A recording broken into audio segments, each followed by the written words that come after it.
apellido Mora Ujier, yo soy tucumana, estudié en la Universidad Nacional de Tucumán la licenciatura en Letras y acá en Buenos Aires estoy haciendo el doctorado y también estudié el profesorado en docencia superior en la UTN.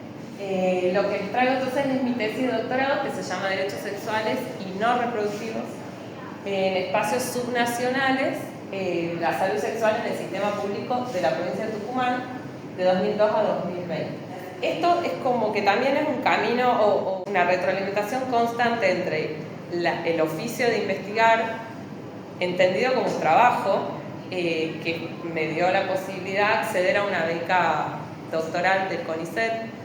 y el trabajo que implica hacer una carrera de doctorado, ¿sí? Que muchas veces están separados, o sea, no siempre tenemos el financiamiento para poder hacer un doctorado,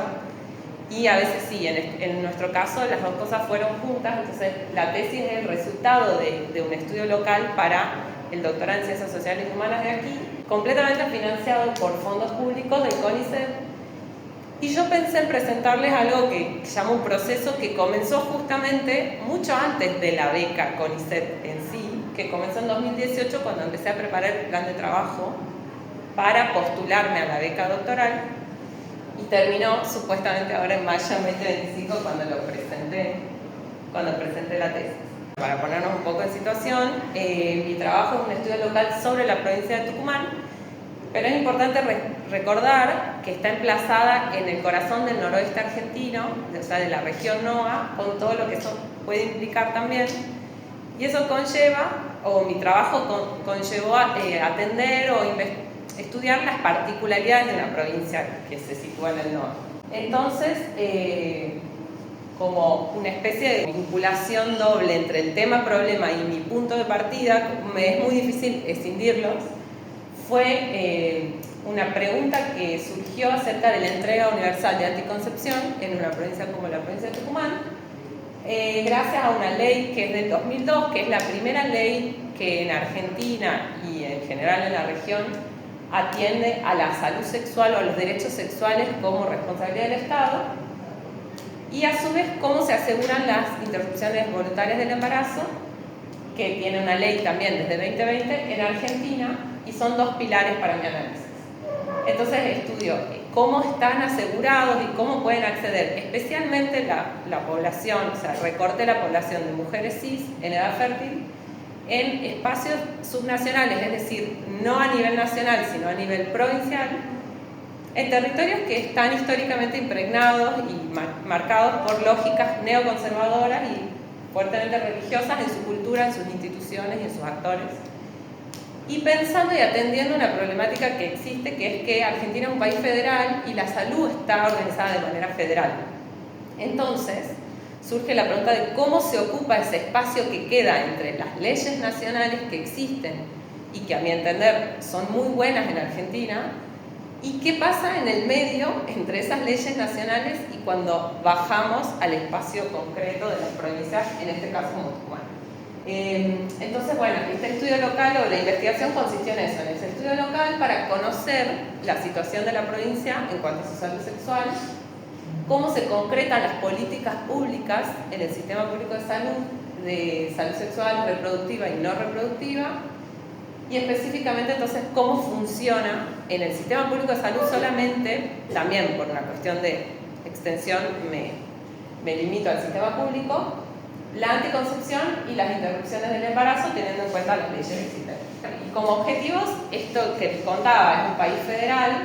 y eso tiene determinadas características que inciden en el sistema de salud. Como objetivo también aparecía la relevancia porque existen muy pocos trabajos de largo alcance sobre la situación de la salud sexual en las provincias de Argentina. Todo lo que sea salir de Cava y de la provincia de Buenos Aires un poco también es muy poco, sobre todo tesis de doctorado, así que piénsenlo como una opción, digamos. En la academia hay muy pocos trabajos de este tipo y me interesó también investigar o indagar qué consideran los profesionales de la salud del sistema público sobre su propia práctica con respecto a esta temática específica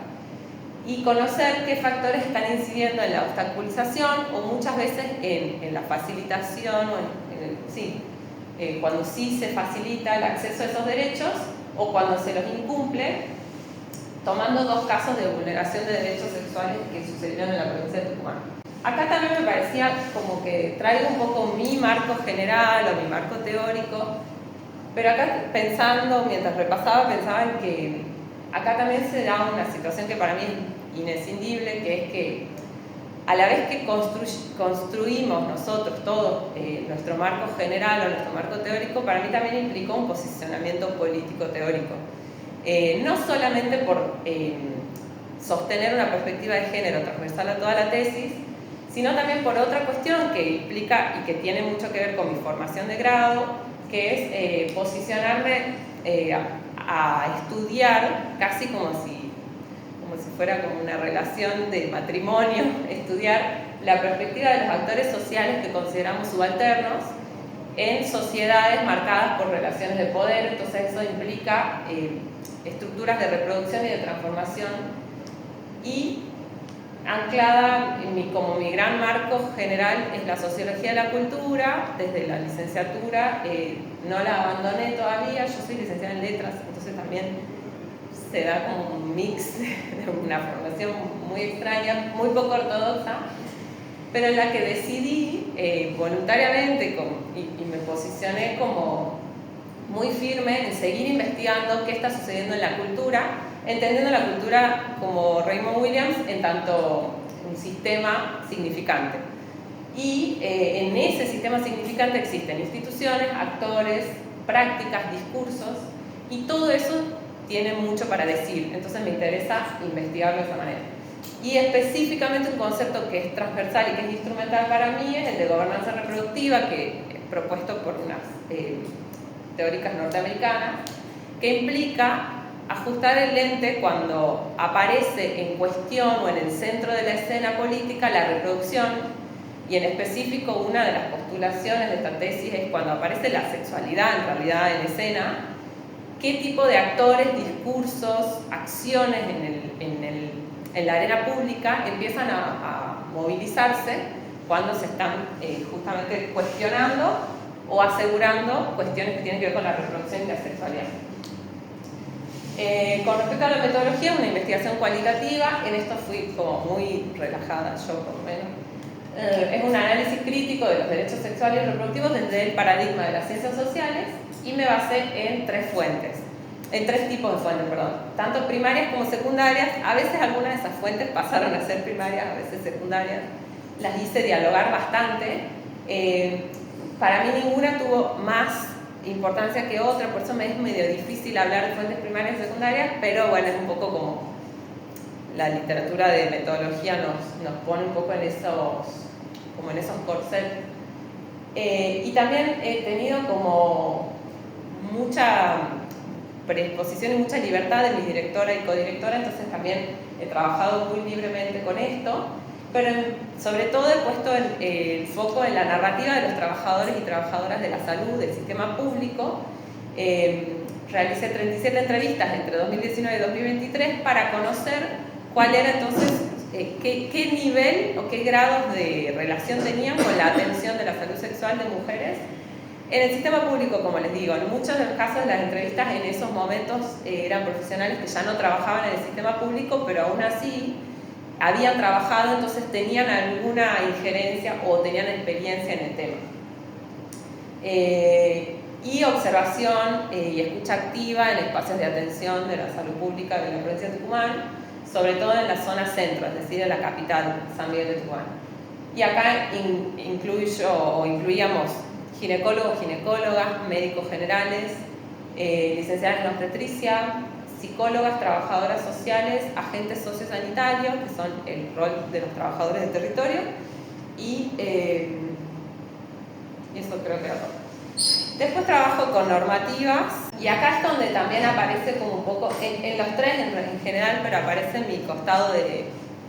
que no quise abandonar de la formación de letras, de trabajar con los textos, sin entrar a hacer un trabajo de tipo análisis del discurso.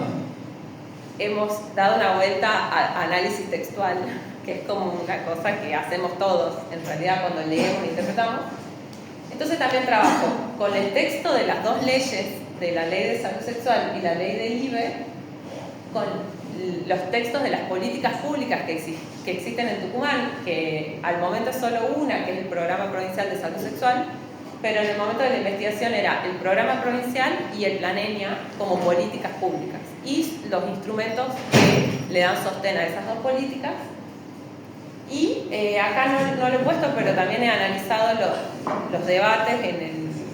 Senado y en diputados al momento de la discusión de las dos leyes, porque hay muchas exposiciones de senadores y diputados muy interesantes, obviamente focalizados en la provincia de Tucumán. Y después se llamaba fuentes secundarias, pero termina siendo todo un capítulo, los textos o las noticias que reflejaron estos dos casos de vulneración de derechos sexuales que les mencionaba, que son el caso de Belén y el caso Lucía, que me dan el marco que un poco tiene que ver, después les cuento, con el impulso para hacer esta tesis.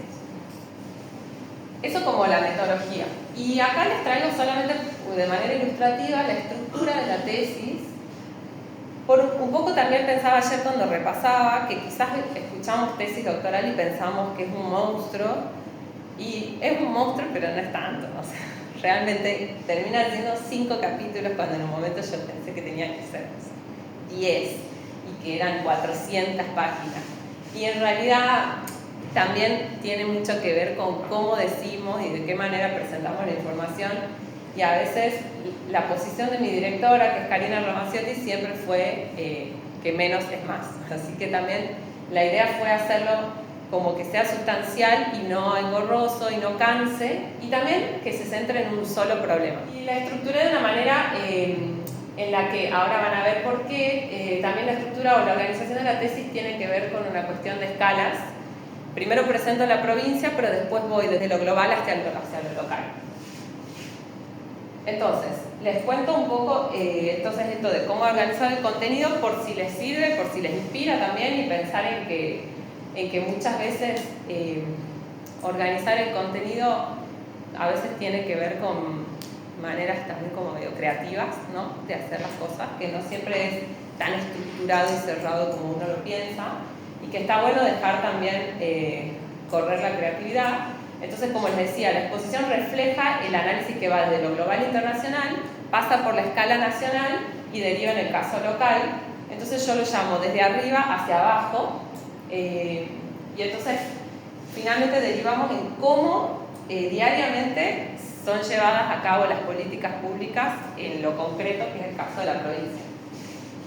El capítulo 1, entonces, caracteriza la provincia, sus características, una muy breve historia política, social, geográfica, económica,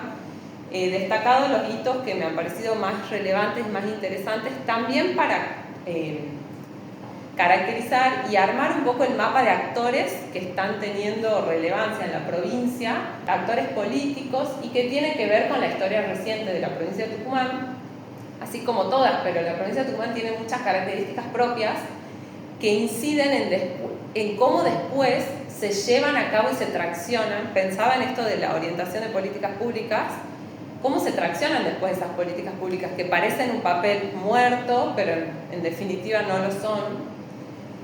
Y en una segunda parte describo y explico cómo se organiza el sistema de salud pública, que en consonancia con la historia política y económica de Argentina también ha pasado por unas etapas de fuerte descentralización, como son todos los sistemas públicos de Argentina, como les decía, por tener un sistema federal, una fuerte crisis entre los 90 y los principios del 2000, y un gran resurgimiento a partir de 2001 o 2002 en adelante, después de grandes crisis a nivel institucional, que aparentaba ser sostenido, y a partir de 2023 ese resurgimiento ya se pone en cuestionamiento porque está de nuevo entrando en una profunda crisis. El sistema público de salud se llama CIPROSA, es el sistema provincial que es el equivalente a un Ministerio de Salud. No se habla casi del Ministerio de Salud, se lo usa como sinónimo, en muchos casos de pronto sí, y esas cuestiones que no escapan cuando uno hace el análisis discursivo textual, es interesante ver cómo a veces se lo usa como sinónimo y a veces es simplemente CIPROSA. Se divide en áreas programáticas que tienen que ver con los puntos cardinales, excepto la capital, que es también de Tucumán, que es el área centro, Y después cada área se divide en áreas operativas que coinciden con las localidades. Otra cuestión que no he dicho que hace a la particularidad de la provincia es que, como ustedes saben, todo el oeste de la provincia de Tucumán coincide con los primeros cordones montañosos que se consideran ya precordillera. Y eso hace también a las características que toma el sistema de salud y la dificultad, las distancias y la poca cobertura o la distancia y lo que eso implica para las personas para llegar a la atención de salud en espacios que ya son, todo esto ya les diría que es premontaña o montaña, y después zonas que están muy alejadas del centro de la capital, que toda la zona este es el límite con la provincia de Santiago del Estero, y aún así el sistema público de salud, por ejemplo, de todo el este de Tucumán, atiende a personas de la provincia de Santiago del Estero. En el capítulo 2, ahí es donde abordo los problemas, la problematización de los conceptos desde las escalas globales o internacionales, entendiendo las discusiones sobre derechos sexuales, reproductivos y no reproductivos que se dan en las conferencias internacionales de la ONU, básicamente, y cómo desde esas discusiones que empiezan en los 70, toman fuerza en los 80 y sobre todo avanzan, impregnan los países en los 90, después se concretarían en leyes en cada uno de los países, leyes concretas. Ahí también hago algunas problematizaciones con respecto al concepto de ciudadanía y cómo las personas acceden efectivamente o no a los derechos. Este es un capítulo como sumamente abstracto de todos modos, en el que discuto muchos de estos conceptos. También un poco ahí hago una argumentación de por qué la salud sexual es parte de los derechos sexuales. Parece, por lo menos a mí me pareció una obviedad, pero en la literatura teórica no está dado de esa manera. Y los derechos que todavía se disputan, por ejemplo la ESI, que también argumento por qué la ESI también es parte de los derechos sexuales. En el capítulo 3 bajo a lo que yo llamo el espacio de las ideas, que son entonces las leyes nacionales existentes en Argentina, estas dos que les mencionaba. Analizo estos testimonios o intervenciones de diputados y senadores en el ámbito del Congreso Nacional, en las discusiones parlamentarias, muchas veces previo a la aprobación de las leyes y muchas otras veces no. Como saben, en el 2018 se discutió la ley del aborto y no se aprobó. Y muchas veces algunas de estas discusiones excedieron al ámbito del Parlamento, del Congreso, y también se dieron en los espacios periodísticos o en discusiones en comisiones. Entonces también he podido hacer algunos análisis de algunos discursos de senadores, por ejemplo, Silvia Elías de Pérez, que era senadora por Tucumán y que en una discusión en el año 2018 le discutió al biólogo Alberto Conrit si el síndrome de Down era una enfermedad, una discapacidad, perdón, y se convirtió finalmente en un meme lo que le contesta Alberto Conrit, ¿sí? Ella dice, bueno, está bien, y él le dice, no, no está bien, está mal, ¿no? Y esa es una senadora por Tucumán de la UCR en ese momento de la alianza con el PRO.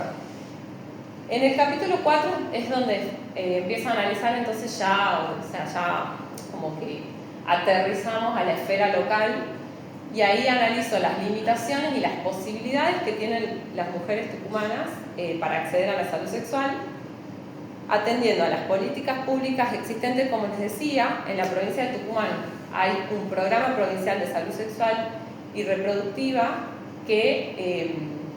es como el espejo del Programa Nacional de Salud Sexual y Procreación Responsable.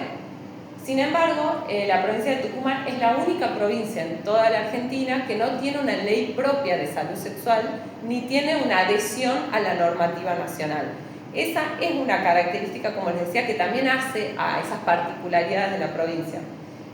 Puede parecer que no incide en la vida de las personas, pero finalmente, después de un trabajo de tantos años,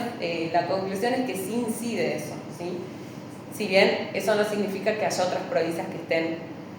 no quita que haya otras provincias que estén peor que Tucumán y otras provincias que estén mejor que Tucumán en este campo, ¿no? Y acá donde ya trabajo con las narrativas de los profesionales sobre su propia práctica, cómo conciben ellos la salud sexual y un poco qué hacen cuando llega una persona a solicitar una interrupción del embarazo, por ejemplo, cómo es el paso de las mujeres por el sistema público de salud, cómo se las recibe, cómo se aloja su consulta, cómo se escucha, qué pasa en la práctica. Y ahí he hecho la observación de los espacios de atención. Y una de las primeras conclusiones que aparece en este capítulo es que se sigue asegurando este tipo de políticas públicas gracias a la existencia de las redes y de la voluntariedad muchas veces de los trabajadores y trabajadoras de la salud, incluso fuera de sus horarios laborales, solo para dar un anticipo de lo que serán después las conclusiones, ¿no? Esos fueron como primeros resultados, hallazgos. Acá traigo algunas imágenes de la observación de trabajo de campo. Este es el Instituto de Maternidad, que es como el centro de todas las cuestiones de maternidad, parto, puerperio, sí. Sí. Vos decías que lo pensaste en el subnacional. Sí. ¿Solo provincial o el municipio de San Miguel también tiene? No, en la provincia de Tucumán la atención de salud solamente es provincial. Existe una institución, sí, solo una institución, que es la asistencia pública, se llama, que depende de la Municipalidad de San Miguel de Tucumán, pero en general toda la atención es provincial, exacto. Sí, buena pregunta. Solo depende de la cartera, digamos, de la órbita provincial. Todos sus trabajadores son trabajadores del Estado, ¿sí? Y son entonces, el Ministerio de Salud, que es el CIPROSA, es el que lleva a cabo todas las políticas de salud, ¿sí? Bueno, esta es la maternidad justamente, que es provincial, que es un centro además como importantísimo en el NOA y además en referencia con Bolivia, Perú incluso, o sea, se atienden casos de alta complejidad de parto, puerperio, neonatología, vienen mujeres de alta montaña, o sea, ese es el lugar donde se atiende toda esta problemática y también, por supuesto, la salud sexual. Y después las imágenes son los pocos afiches que encontré en la observación de los lugares de atención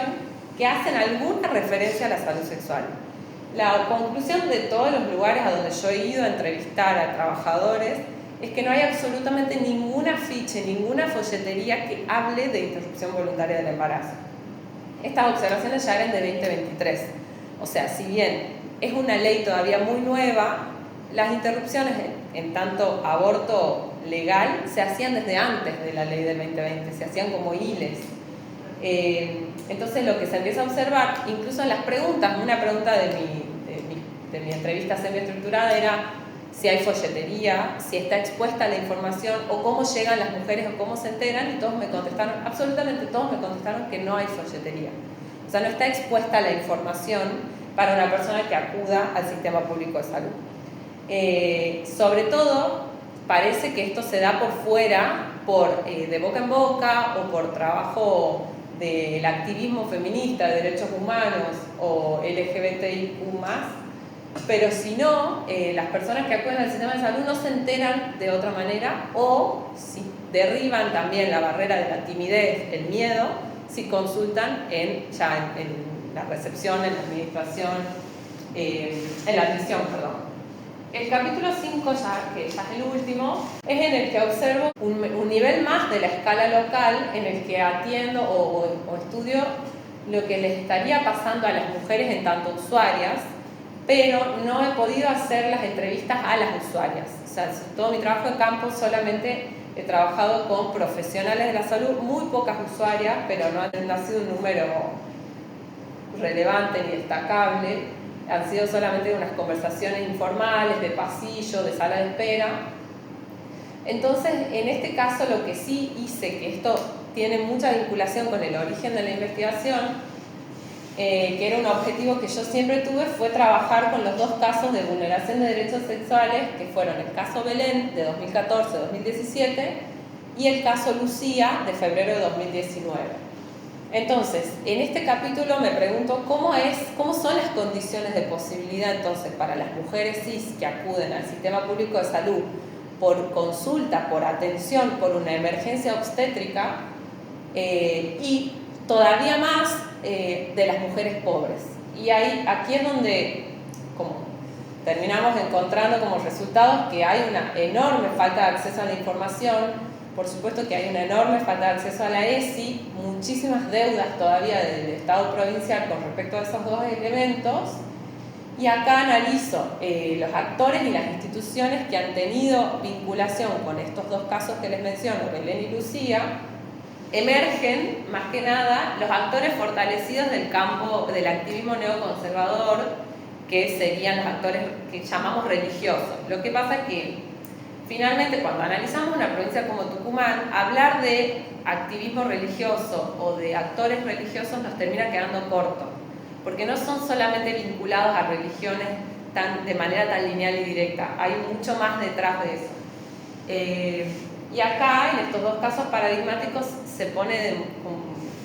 muchísima relevancia cómo han tenido que ver no solamente estos actores fortalecidos, como les digo, del campo activista del neoconservadurismo, sino también, finalmente, los actores y los agentes propios del Ejecutivo, del sistema judicial y los agentes del sistema público de salud. El caso Belén, que además son dos casos que cobran relevancia y exceden los límites de la provincia y se conocen a nivel nacional y a nivel internacional. Las dos notas que traigo como ilustrativas son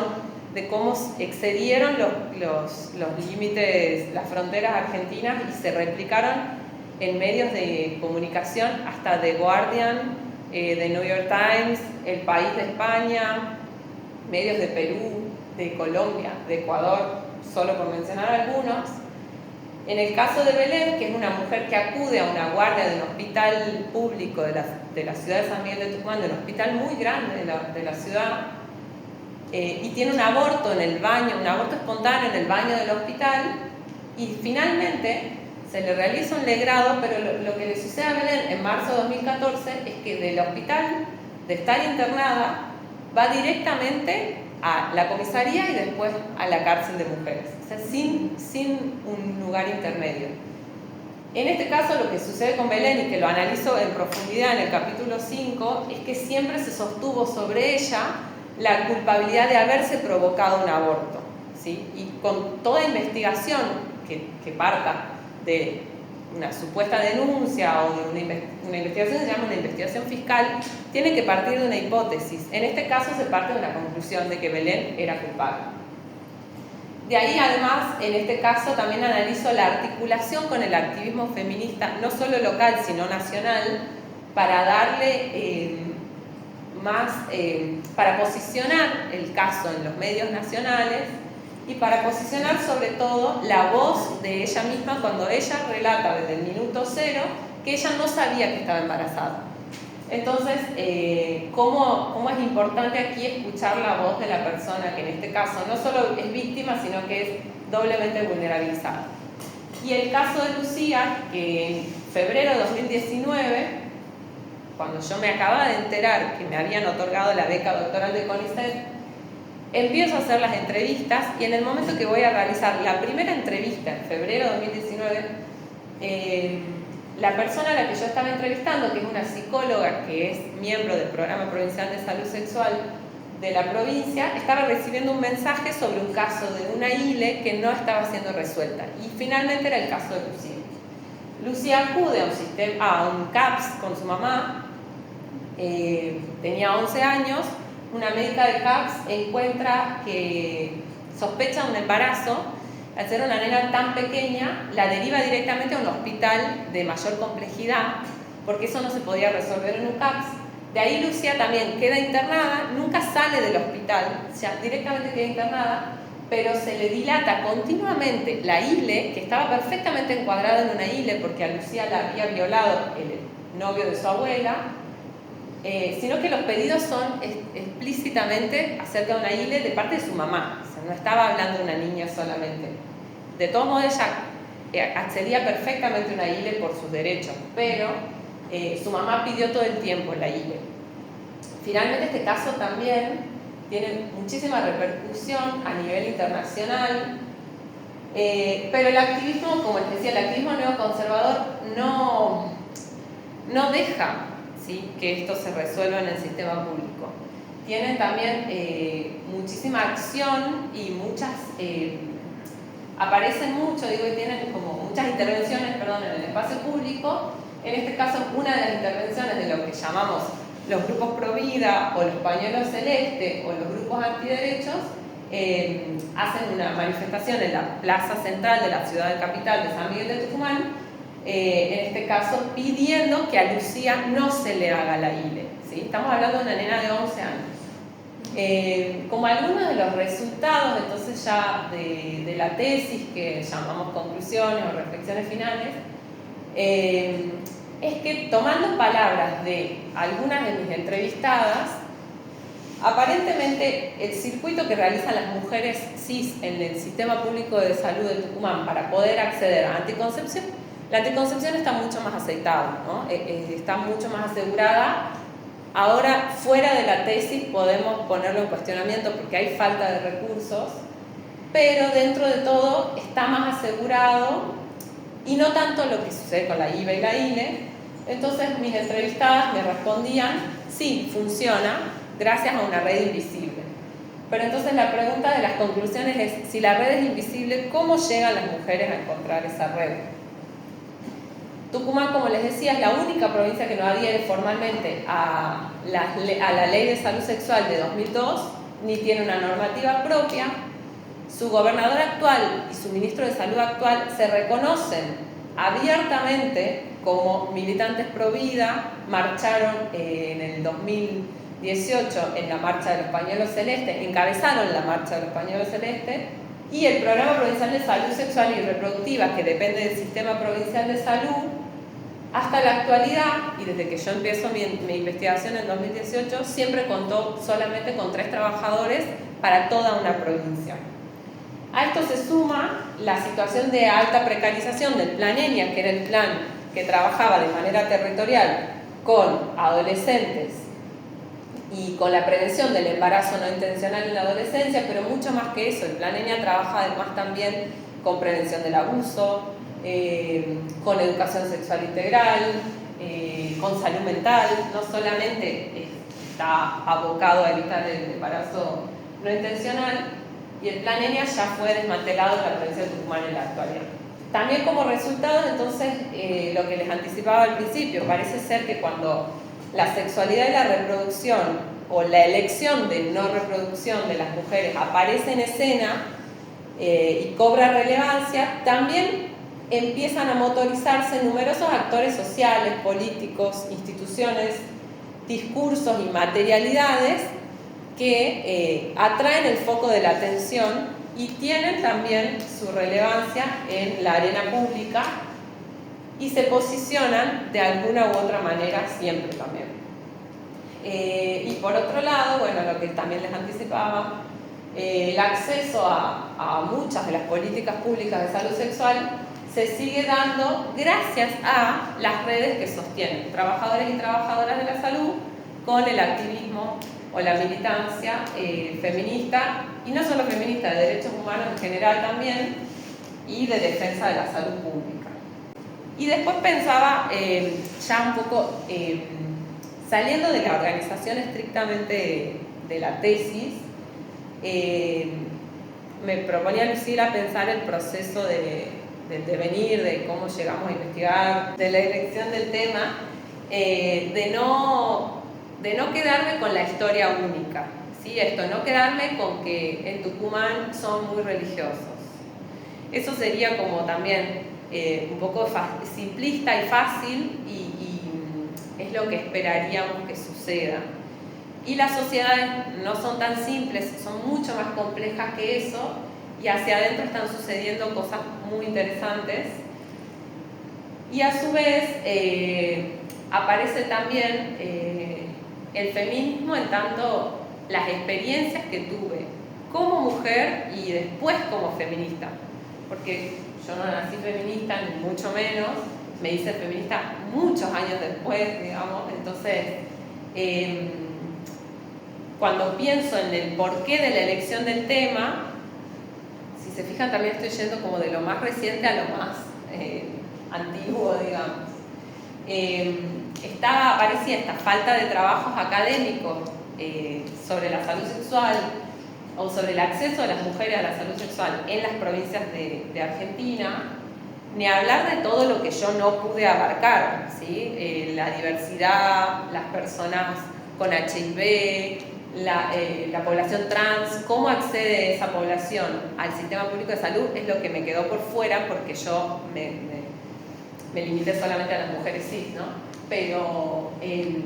esa falta de trabajos académicos que yo observaba y la falta de atención hacia los territorios del NOA en general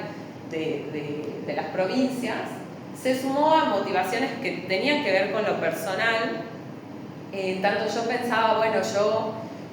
como mujer, como estudiante universitaria, como persona de clase media, de una clase media bastante acomodada, con padres profesionales,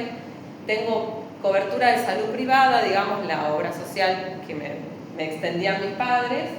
incluso yo trabajaba y yo podía acceder, si quería, a la atención de salud privada, con todo lo que eso implica, y empecé a preguntarme qué pasa con las personas que no. Y ahí aparecía una cuestión, que no lo puse acá, me olvidé, que aparecía una cuestión que tenía que ver con la posibilidad de la elección. Porque me hice la pregunta, si yo no tengo las opciones disponibles, ¿realmente puedo elegir? O si tengo una sola opción, ¿eso se cataloga como elección si no tengo diversidad? Entonces me pregunté, ciertamente mi preocupación no es por mí, mi preocupación es por las personas que no tienen lo que yo sí pude tener. Esa tiene que ver con las motivaciones personales. Después yo tengo una posición bastante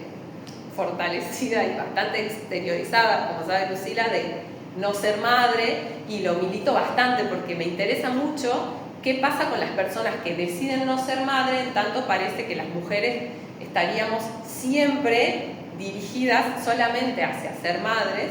¿Y qué pasa con las personas que deciden como dar ese volantazo? Que en principio parece que ya no es tan New Age decir que no queremos ser madres, pero después cuando observamos otro tipo de sociedades más conservadoras, más tradicionales, por supuesto que cada familia con cada particularidad, vemos que no es tan fácil hacer ese quiebre a las tradiciones. Y entonces ahí aparecía algunos también como algunos conocimientos que yo traía de la formación de la licenciatura y que también me hacían pensar en una posición que yo quería tener como muy rigurosa, de que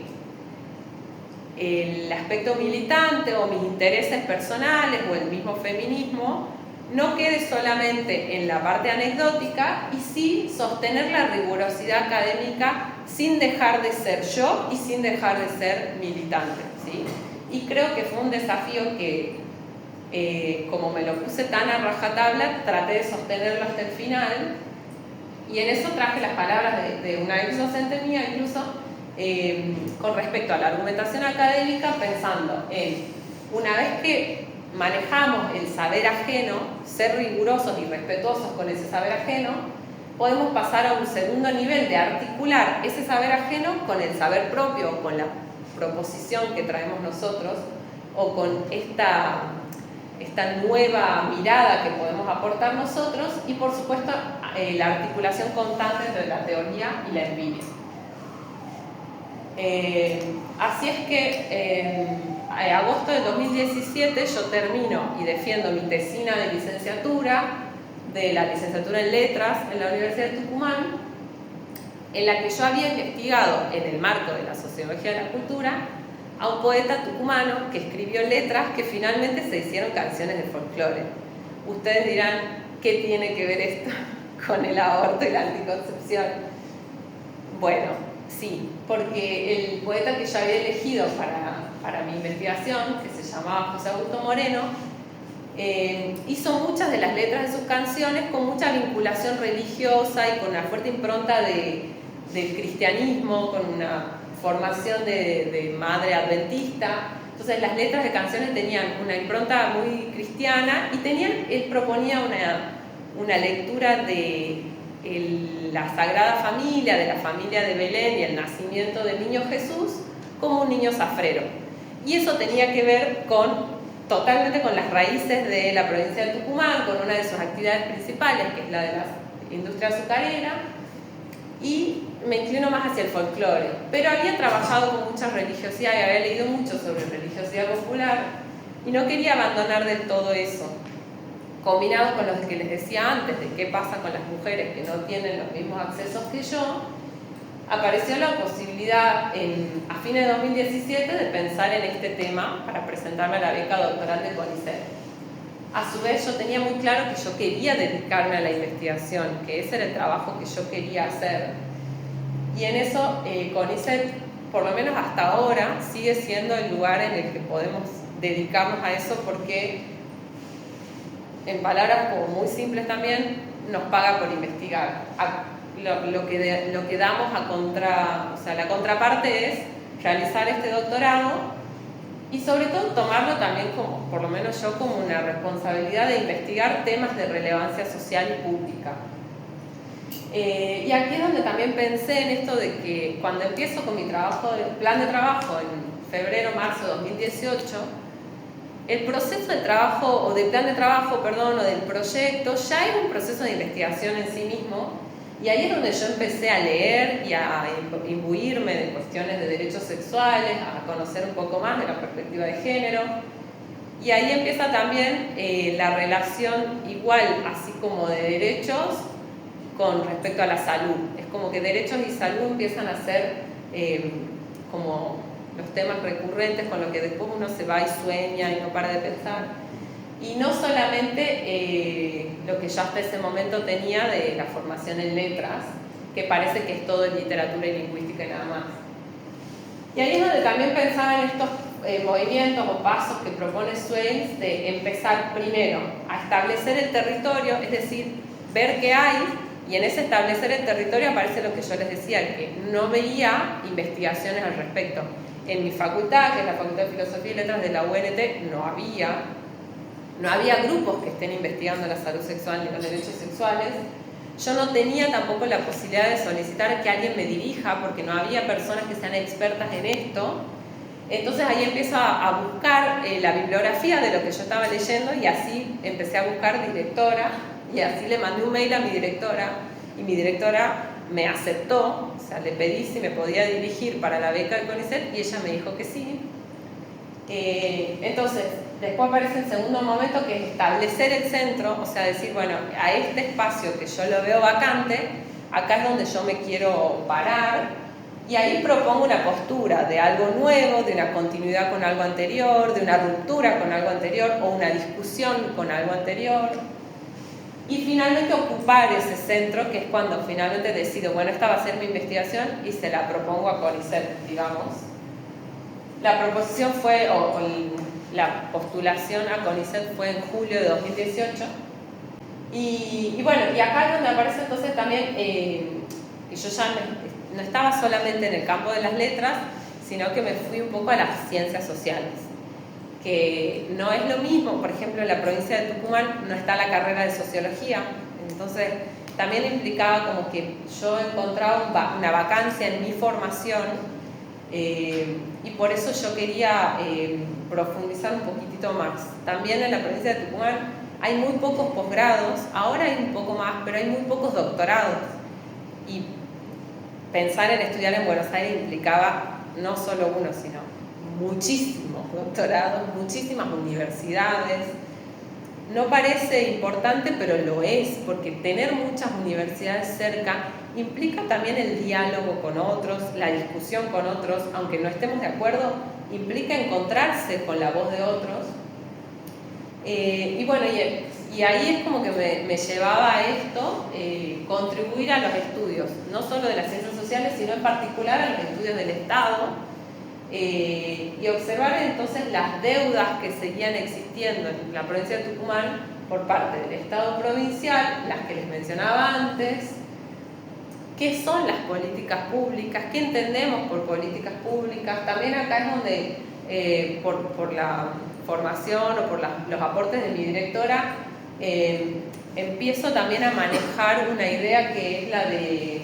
la cara o el rostro del Estado, que son sus trabajadores,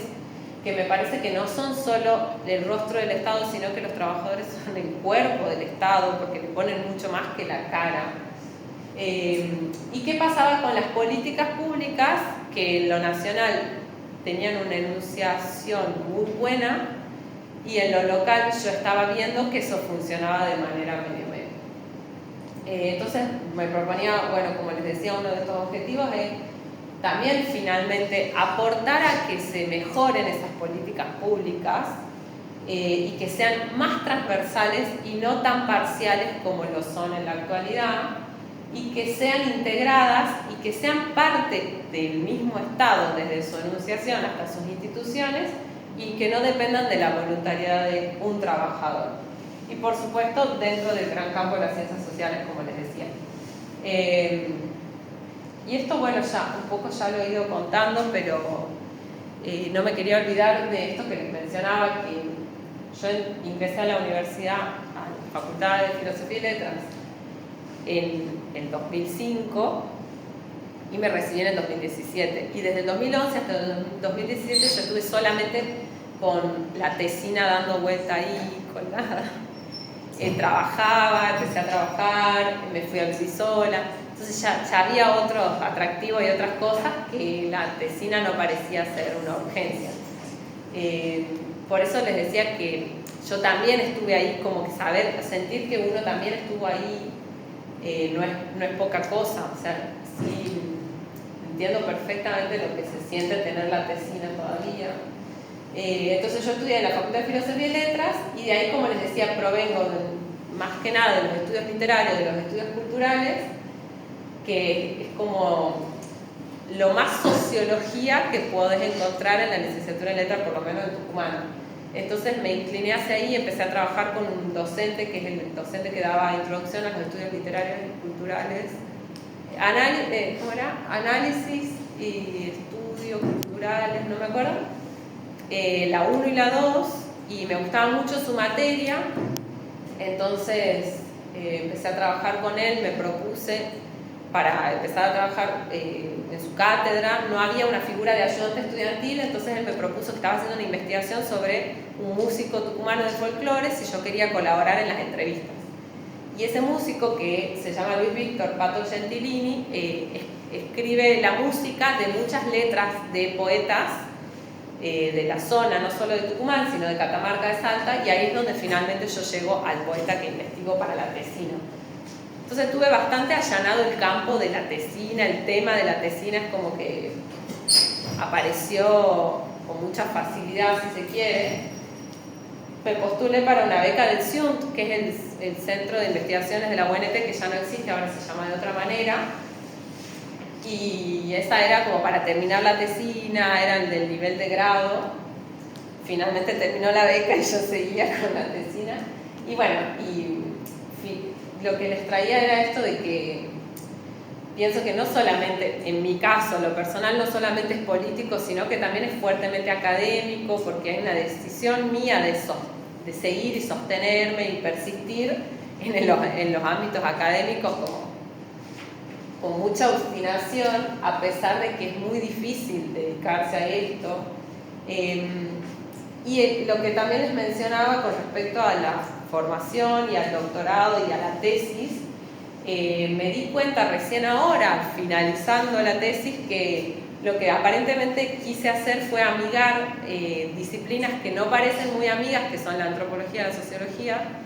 y también en los análisis literarios y culturales, que finalmente, como les dije al principio, es una forma de leer la sociedad. Creo que no más que eso. Creo que no me estoy olvidando de nada. Creo que eso era todo.